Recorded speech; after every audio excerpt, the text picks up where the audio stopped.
Bà sẽ xây dựng một nét này nhưng trong vòng 2 ngày thì ca đọc đố ở mó sao tele rất chuẩn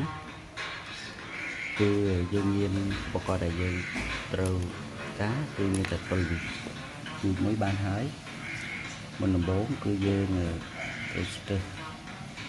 anh đi trên sân đầy đầm bay dương vô phân biệt từng mình có sao là bà cứ xuống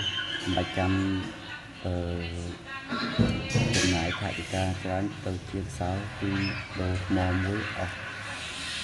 តម្លៃថ្លៃបើយើងទិញក្រៅមួយតែ4000រៀលថ្មតេលេ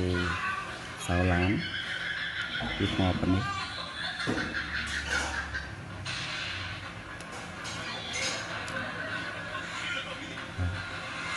សូមអរគុណច្រើនដែលបានទស្សនាវីដេអូខ្ញុំនឹងថតវីដេអូទាំងនេះផ្សេងៗទៀតដើម្បីឲ្យបងប្អូនដែលប្រើប្រាស់ឡានមុនដំបូងដែលគាត់មិនសូវដឹងពីបញ្ហាឡានកន្លឹះឡានឬក៏មានបញ្ហាកន្លែងណាដែល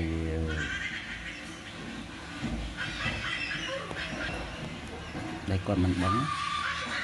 នេះជាកន្លឹះតិចតួចដែលខ្ញុំធ្លាប់មានបទពិសោធន៍ធ្វើវាបានគឺកន្លឹះវាស្រួលយើងមិនចាំទៅជាងក៏យើងអាចធ្វើខ្លួនឯងបានដែរ